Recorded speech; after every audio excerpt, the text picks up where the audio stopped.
നമസ്കാരം. ശബരിമലയിലെ വിവാദ സ്പോൺസർ ഉണ്ണികൃഷ്ണൻ പോറ്റിയുടെ ഇടതും വലതും നിൽക്കുന്നവരെല്ലാം ക്രിമിനൽ പശ്ചാത്തലമുള്ള പണക്കാർ. 2022-ലും 2024-ലും പുതുവത്സരത്തിൽ ശബരിമലയിൽ 18,000 നെയ്ത്തേങ്ങ കൊണ്ടുവന്ന് അഭിഷേകം നടത്തിയിരുന്നു. ഇരുമുടിക്കെട്ടിൽ കൊണ്ടുവരേണ്ട നെയ്ത്തേങ്ങ ട്രാക്ടറിലാണ് അന്ന് സന്നിധാനത്ത് എത്തിച്ചത്. ഇതിനൊപ്പം പോലീസിന് ആംബുലൻസ് നൽകിയതും ഉണ്ണികൃഷ്ണൻ പോറ്റിയുടെ സുഹൃത്തായ ബിസിനസ്സുകാരനാണ്.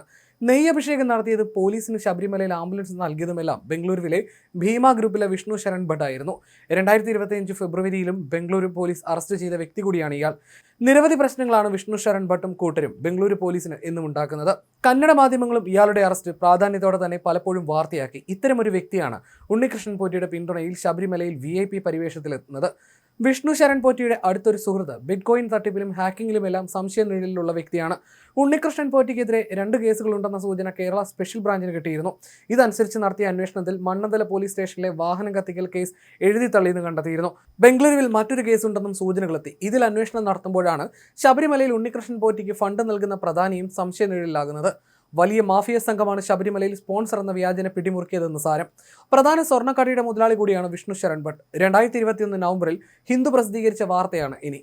രാജ്യത്തെ നടുക്കിയ മൾട്ടി കോടി ബിറ്റ്കോയിൻ തട്ടിപ്പ് കേസിൽ പ്രതിസ്ഥാനത്ത് പേരുയർന്നു വന്ന കുപ്രസിദ്ധ ഹാക്കർ ശ്രീകൃഷ്ണ എന്ന സ്ത്രീയും പ്രമുഖ ജ്വല്ലറി ഉടമ വിഷ്ണു ഭട്ടും മയക്കുമരുന്ന് ഉപയോഗിച്ച നിലയിൽ ബംഗളൂരുവിലെ ഒരു ആഡംബര ഹോട്ടലിൽ വെച്ച് പോലീസ് പിടിയിലായി. ഇരുവരും ലഹരിമരുന്ന് ഉപയോഗിച്ചിരുന്നുവെന്ന് വൈദ്യപരിശോധനയിൽ സംശയലേശമെന്നെ സ്ഥിരീകരിച്ചതോടെയാണ് NDPS ആക്ട് പ്രകാരം കേസ് രജിസ്റ്റർ ചെയ്തത്. ഈ ഞെട്ടിപ്പിക്കുന്ന അറസ്റ്റ് ബിറ്റ്കോയിൻ തട്ടിപ്പ് കേസിൽ പുതിയ വഴിത്തിരിവാണ്. കോടതിയിൽ ഹാജരാക്കിയ ഹാക്കർ ശ്രീകൃഷ്ണയെ ജുഡീഷ്യൽ കസ്റ്റഡിയിലേക്ക് അയച്ചു. എന്നാൽ ജ്വല്ലറി ഉടമയായ വിഷ്ണു ഭട്ടിനെ കൂടുതൽ വിവരങ്ങൾ ശേഖരിക്കുന്നതിനും ചോദ്യം ചെയ്യുന്നതിനുമായി പോലീസ് കസ്റ്റഡിയിൽ വാങ്ങി. ഇരുവരും ഹോട്ടലിൽ ഒത്തുകൂടിയതിന്റെ യഥാർത്ഥ കാരണം കണ്ടെത്താനാണ് പോലീസ് ഊർജിതമായ അന്വേഷണം നടത്തുന്നത്. ഹോട്ടൽ ജീവനക്കാരെ ആക്രമിച്ച കേസിൽ മുമ്പും അറസ്റ്റിലായിരുന്ന വിഷ്ണു ഭട്ട് വീണ്ടും നിയമക്കുരുക്കിലായത് നഗരത്തിൽ വലിയ ചർച്ചകൾക്ക് വഴിയൊരുക്കിയിട്ടുണ്ട്. ഒരു കുപ്രസിദ്ധ ഹാക്കർ എന്നതിലുപരി ശ്രീകൃഷ്ണ ഒരു മയക്കുമരുന്ന് കടത്തുകാരൻ കൂടിയാണെന്ന് മുതിർന്ന പോലീസ് ഉദ്യോഗസ്ഥർ സ്ഥിരീകരിക്കുന്നു. കോടിക്കണക്കിന് രൂപയുടെ ബിറ്റ്കോയിൻ തട്ടിപ്പ് കേസിൽ ഇയാളുടെ പേരുൾപ്പെട്ടത് വലിയ രാഷ്ട്രീയ സാമൂഹ്യ കോളിളക്കം സൃഷ്ടിച്ചിരുന്നു. ഹൈടെക് കുറ്റകൃത്യങ്ങളിലും മയക്കുമരുന്ന് കടത്തിലും ഇവർക്കുള്ള പങ്ക് ഈ പുതിയ അറസ്റ്റിലൂടെ കൂടുതൽ വ്യക്തമാവുകയാണ്. ഇവർക്ക് ലഹരിമരുന്ന് എവിടെ നിന്ന് ലഭിച്ചു എന്നതിനെക്കുറിച്ചും പോലീസ് വിശദമായ അന്വേഷണം ആരംഭിച്ചിട്ടുണ്ട്. ഇതാണ് 2021 ഹിന്ദുവിൽ വന്ന വാർത്തയുടെ മലയാള പരിഭാഷ.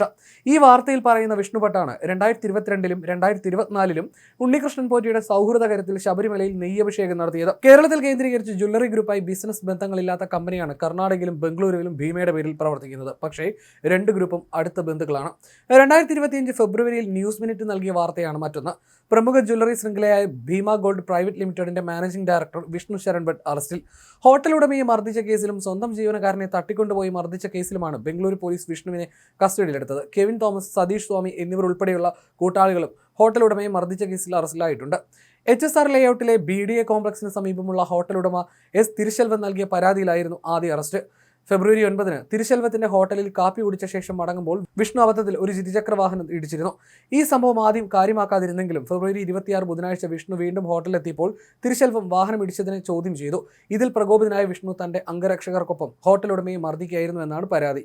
ഈ കേസിൽ വിഷ്ണു നിലവിൽ ജുഡീഷ്യൽ കസ്റ്റഡിയിലാണ്. നേരത്തെ കോരമംഗലം പോലീസ് സ്റ്റേഷനിൽ വിഷ്ണുവിനും 5 പേർക്കുമെതിരെ മറ്റൊരു FIR രജിസ്റ്റർ ചെയ്തിരുന്നു. സ്വന്തം ജ്വല്ലറിയിലെ ഒരു ജീവനക്കാരനെ തട്ടിക്കൊണ്ടുപോയി മർദ്ദിച്ചുവെന്നാണ് ഈ കേസ്. 50 ഗ്രാം സ്വർണ്ണം മോഷ്ടിച്ച് മറ്റൊരു ജ്വല്ലറിക്ക് വിറ്റുവെന്നാരോപിച്ച് ജീവനക്കാരനെ തട്ടിക്കൊണ്ടുപോയി മർദ്ദിക്കുകയും ഭീഷണിപ്പെടുത്തി സ്വർണ്ണത്തിന്റെ വില തിരികെ നൽകാൻ നിർബന്ധിക്കുകയും ചെയ്തുവെന്നാണ് ആരോപണം.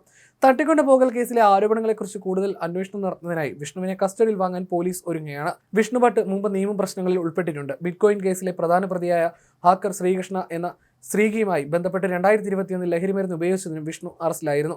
ഒന്നിലധികം ക്രിമിനൽ കേസുകളിൽ പ്രമുഖനായ ഒരു വ്യവസായി അറസ്റ്റിലായത് പൊതുസമൂഹത്തിൽ വലിയ ചർച്ചകൾക്ക് വഴിവെച്ചിട്ടുണ്ട്. ഈ കേസുകളിൽ കൂടുതൽ അന്വേഷണങ്ങൾ പുരോഗമിക്കുകയാണ്. ഇതാണ് 2025 ഫെബ്രുവരിയിൽ ചർച്ചയായ ക്രിമിനൽ കുറ്റം. വിഷ്ണു ശരൺ ഭട്ടിന്റെ ആക്രമണ സ്വഭാവം അടുത്ത കാലത്തും ബംഗളൂരുവിനെ വിറപ്പിച്ചുവെന്ന് സാരം. ഹാക്കർ ശ്രീകൃഷ്ണയുടെ സുഹൃത്താണ് വിഷ്ണു എന്നത് ശബരിമല പോലൊരു അതീവ സുരക്ഷാ മേഖലയിൽ അതിനിർണായകമാണ്.